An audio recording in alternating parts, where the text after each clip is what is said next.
Welcome back to Indiana Sports Beat. Thanks a lot for taking us along wherever you're going, whatever you may be doing. We appreciate you taking Indiana Sports Beat along for the ride. And could not be any prouder or excited to welcome Lilly King. Lilly, thank you so much for joining us today. Yeah, absolutely. No problem.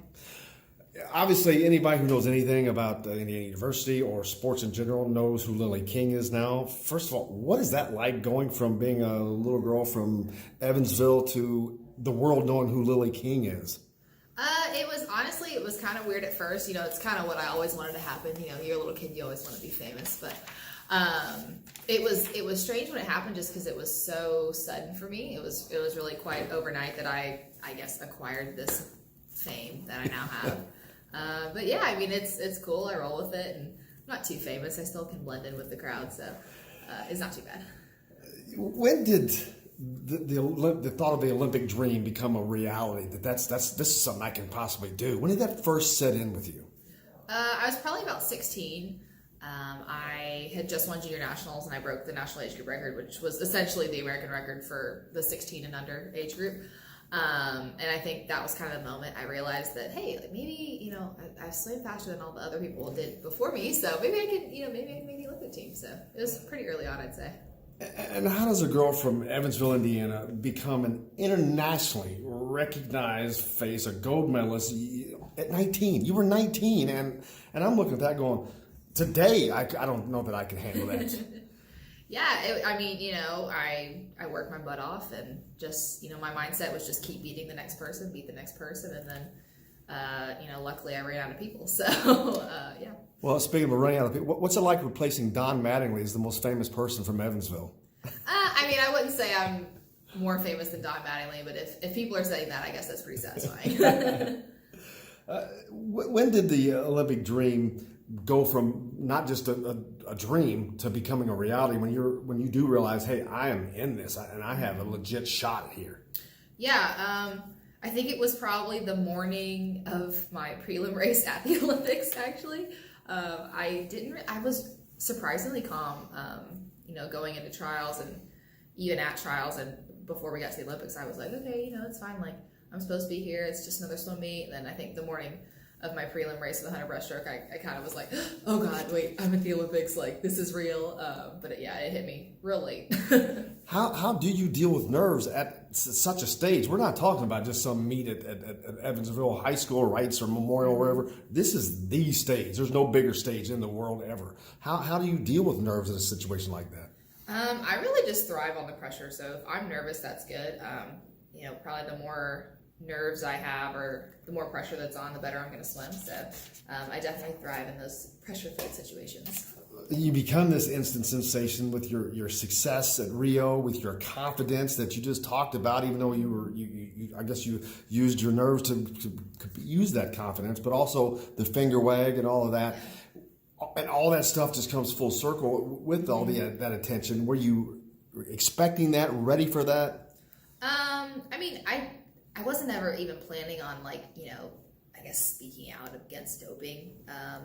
But it all kind of happened, and I don't quite think I realized the magnitude of it until I probably got home from the Olympics. Because, when you're at the Olympics, you're kind of, you're very sheltered, and you kind of just do your normal routine. You swim, you go back and eat, and then you sleep, and you go back and swim. So I don't think I quite realized that everybody knew what I did at the moment. It was honestly, it was crazy. And it had nothing to do with bravado or any of that. It was all about the thing you just talked about. It was about doping. And I know that is a very, very important thing to you. Talk about the importance of that. Yeah, it's so sad that I even have to say that, we have to take a stand against doping, because why should I? It should be real, that cheating is bad. Like, why do I have to say that? But I think a lot of people are kind of afraid about the consequences of what they might do if they speak out, take a stance on something. But that's just not me. So I thought I was wrong, so I said something, and here we are. And becoming as successful as you did, winning gold medals, does that become a responsibility, an unwanted but a necessary responsibility of those of you in the sport who succeed to be that person that holds that torch against the anti-doping? Yeah, definitely. the people who are on top have the voice, and people listen to us. We have the platform. So, and you know, I've experienced it firsthand, being beaten by doper, and I've had friends who have missed out on Olympic finals, friends who have, you know, missed out on medals. And it when you're a professional athlete, that's your livelihood. And if people aren't, you know, doing it the right way, it can really, really ruin some people's lives. So, it's just sad to see that it's still happening. But if I need to be the person to say something, I will be. Will it ever get better?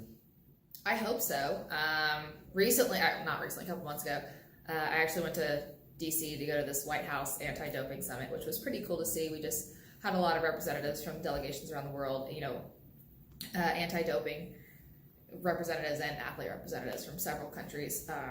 When we kind of got together and spoke about, you know, what's wrong, like what can we fix about, you know, doping right now, and with the World Anti-Doping Agency. So it was pretty cool to see that come together, and hopefully we can get something done. And we talked about, you know, going from a girl in Evansville to the grand stage of the Olympics. Now we're talking about the White House. Yeah. Does it continue to say, wait a minute, is this really happening? Honestly, that one was crazy to me. You know, I got a text like, hey, you want to come to the White House for this thing? I'm like, wait, what? Like, you don't just get invited to the White House, you know? So presenting that to my coaches was interesting. Hey, can I miss practice tomorrow? Where do you go? I'm going to the White House. Oh, wait, what? You know? But yeah, I mean, it's still crazy to see the things that I'm able to do because of my athletic status. So it's pretty fun. Talk about going to the White House. What was the most surreal or the coolest thing about being in the White House? I mean, you're a normal American like the rest of us, but you're not normal because you're invited into the White House. Yeah, well, that's the second time I've been there. So first time I went, we actually, you know, got to meet President Obama, and they invite the whole Olympic team. So that was it's incredible. Just like, I'm a total history junkie, so like I'm walking around, I'm like, do you know who stood here? Like, do you know what that is? So I mean, just like being in the White House is just so cool in general. And then you get to meet the president on top of that. So that's just even crazier. But yeah, it's pretty wild. And you talk about being a history buff. You could have gone pro instantly and took the dollars and gone on, but you didn't. You came back to school to Indiana University. It seemed like that was pretty important to you. Yeah, definitely. You know, at the time, swimmers weren't really going pro before they finished their eligibility. So I figured, you know, I might as well stick around and get my degree, because there's absolutely no way I would have finished school if I had gone pro. I just never would have gone back. So I think that was a big thing for me, was, you know, getting my degree and finishing school. And I also signed on to swim for IU for 4 years, and I didn't want to, you know, take that away from my coaches and my team. So finishing out my season, my eligibility was pretty important to me. If you look at a lot of other sports, most athletes don't have that take that I signed on for 4 years. I mean, that's a refreshing, and it's a throwback to hearing an athlete say that. But how proud are you that you are in that ilk? You know, it's cool, and you know, swimming is different, because, you know, I'm still here, I'm still training with the team, and I will be for the next for however long I'm here, 4 years or whatever. But yeah, I mean, it's cool to see, and I'm proud of myself for, you know, being able to stay for 4 years and not being greedy and saying, oh, I can just go take the money, because that's not why I'm in the sport. That's not what it's about. You talked about staying and how important that is, and stay you did. 8 NCAA championships, and more importantly, a Big Ten championship for Indiana, the first in 7 years. Mm-hmm. Talk about the importance of that to you. That, I mean, really this year was just kind of the icing on the cake for me. You know, in terms of not going pro, I wanted to go 8 for 8. No one had ever done that before, you know, in my event. So that was really important to me. And then to win the conference title was like, it was so cool. But I was actually, this is actually really kind of funny. I was looking back at the points, and they would have won if I hadn't even scored. So, so really they didn't even need me. But it was just an experience like I never had before. You know, I've never been on a winning team of any sort, like, you know, club team, high school. We very rarely win dual meets even here. So, to see the girls pull out the win and do it at home was pretty cool. Well, maybe you did affect them, whether they needed your points or not. Maybe it's because they knew Lilly King was in the water that they didn't. They're just like, hey, why are we even showing up here? I don't know. Maybe. And talk about history again. You've sewn yourself into the fabric of Indiana's athletic history, period. Not just swimming, but their Olympic history, and they have some great history. Some guy named Mark Spitz did kind of well here a long time ago. Yeah, definitely. Fun fact, Mark Spitz and I have the same birthday. So one, I'll never be the most famous swimmer with my birthday, and two, I'll never be the most famous swimmer from Indiana, or most successful with my birthday. So that's kind of crazy. But Well, you're kind of on the same par right there, and it's pretty amazing. I mean, we're both up on the wall at the pool now, which is pretty cool to see. Just because that's something I never even thought of when I was a little kid. Was my face being on the wall here? How often do you see your gold medals? Not often. I pull them out when I need them for an event or something, but they kind of hide in my closet usually. What haven't you achieved? That's a great question. What haven't you achieved that you want to achieve? I don't have the world record yet in the 200 breaststroke, and I don't have an Olympic medal yet in the 200 breaststroke. So that's about all that's left for me. So we'll see. Who were your inspirations, your idols, your heroes in sports? It didn't have to be swimming, but in swimming or whatever it was, the guy that really inspired you to do what you've done. Yeah, I'd say early on it was Janet Evans, hands down, Janet Evans. She did a clinic in Mount Vernon when I was very young. I was probably 8. I was the slowest kid at camp, but I thought it was like the greatest thing ever. I thought she was so cool. But yeah, she was definitely the one who I'd say inspired me to swim the most, and she's the one I wanted to be like. So. Have you met her? Yeah, actually, she called me. She got word somehow that I was obsessed with her, like before the Olympics. Okay, so when Janet Evans, your hero, calls you, first of all, what happens in that second when you realize that Janet Evans is calling me? One, I didn't recognize the number, so I let it ring. Two, she leaves a message. She's like, "Hey, it's Janet," and I called my mom before I called her back. Called my mom, and I was actually like crying. I was like, "Mom, like this." And I'm not like an emotional person, but in that one moment, I was like, Janet Evans just called me, like, what do I do? But yeah, and then, eventually I met her, and she's the coolest person ever, and her daughter swims breaststroke, so that's always fun, get to talk to her and her daughter, and it's cool now that, like, to think she's kind of like my friend. Any chance you're going to be tutoring Janet Evans' daughter in the breaststroke? I don't know. She's pretty speedy. She might be able to teach me a few things, so I don't know. Well, the 2020 Olympics come up next, Tokyo, your next endeavor. What are you looking forward to? And how do you approach that now as someone who is a veteran, an Olympic champion? Yeah. It's a lot different than going there as a 19-year-old. You're a veteran now. Yeah. I just had so much more experience since then. I always say it was like, who let me go to the Olympics? But just kind of, I guess knowing what to do a little bit more. Like, I'm probably not going to be standing in line at McDonald's every session like I was in Rio, or walking around the village in the middle of the night because it's cool and it's fun. And I'd say probably just taking things a little more seriously than I did before. Lilly, you're going back to Tokyo, to the Olympics of 2020. What are your goals there? You talked about you don't have some world records. Is that your goal, or just do you want to win gold medals in events you don't have yet, or just have fun and be an Olympian? Yeah, I mean, winning is fun. So I'd say, I'm definitely going to have some fun. But I have an opportunity to win 4 gold medals. So I think that's the ultimate goal. It's pretty hard to set world records at the Olympics just because it's very unpredictable, I'd say.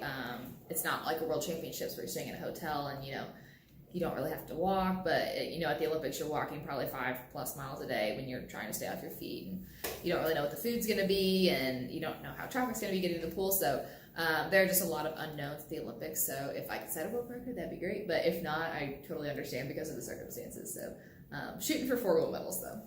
Are you expecting to have renewed rivalries with any particular people from any certain countries, like Russia, for Singapore? Soviet Union, rather? Probably. I wouldn't say that the rivalry isn't going to pick back up. It's the best rivalry in swimming, so might as well. The best rivalries in sports. Definitely. Certainly got the ratings. Oh yeah, definitely. You know me, I'm all about the ratings. What was that like to, again, I keep going back to this, but it's so much that you're at the Olympics now. You got NBC or whomever, Bob Costas and all these people that you probably grew up seeing on TV, and like, this dude's talking to me? Yeah. What's that like for you? It's weird. It's really weird. This is going to sound strange. It's weird hearing them say your name. it was just crazy. Like, I actually got in trouble the morning after I won, or 2 mornings after I went on Mike and Mike really early in the morning, and I was supposed to sleep in. And I got in huge trouble with my coaches because I did Mike and Mike, and I was like, I had to do it. Like, I couldn't just not do Mike and Mike. Like, they asked me to come on. So, yeah, it's pretty crazy. What's next for you after the Olympics? After these next Olympics in Tokyo, is your competing done there, or what's next for Lilly King? I'd say tentative end date for me is probably 2024. I'm shooting for Paris, and after that, I think I'm gonna hang it up. So we still got a while though. After that, I'm not totally sure. I do definitely want to stay in the swimming world and maybe do something for UC Swimming or run clinics. Eventually, I do want to get into teaching. I'm student teaching right now, so eventually, hopefully, I'll end up being a teacher at some point.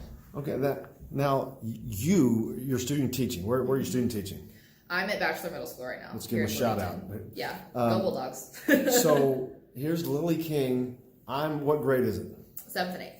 Okay, that's old enough that they're cognizant of who people are and what they have done. All right, I'm a 7th or I'm an 8th grader, and I'm sitting there, and an Olympic gold medalist comes in, and this is my teacher. Mm-hmm. That's got to be, they're in your position now. They're looking at you going like, what? Really? Huh? What's that like for you, having those faces look back at you as you were looking back at some of these other people? Yeah, I mean, it's cool. Honestly, they don't care. Like, they're 14. They got other things to worry about than their student teacher being an Olympian. Some of the kids are into it, and some of them are like, they couldn't care less. So it's fun. My 6th period is like way more into me being an Olympian than all the rest of my classes are. So it really just depends on the kids. And, I think I still get treated like any other student teacher out there. So, but yeah, it's fun being in charge and not being the student for once. What's the legacy you want to leave to Indiana? The legacy you want to leave as just an Olympic champion? I mean, obviously legacy is, my world records or these times that are untouchable. I want to swim times that are untouchable. But I want people to remember that I, stood up for what I believed in, and, I just spoke my mind and I was myself, and I'd say that's definitely what I'm most proud of. And do you want that to inspire other girls, or it doesn't have to be girls, but other girls to achieve the dreams that you chased and succeeded and caught? Yeah, definitely. I mean, there are a lot of people out there that are like me that are, loud, sometimes obnoxious, a little cocky, and that's okay. I think a lot of times that's discouraged and that's considered unsportsmanlike, but that's sport. That's what it is, and I think it should be encouraged, and I think a lot of times it's not, which is kind of sad to me. But yeah, I mean, that's definitely a legacy I would like to leave behind. Lilly King, I cannot thank you enough. It's an honor for us to have you here. Congratulations on all your success, and good luck in all your future success that I know you'll be having. Thank you so much. Thank you. Hey sports fans, this is Lilly King. Make sure you tune into Indiana Sports Beat with Jim Coyle.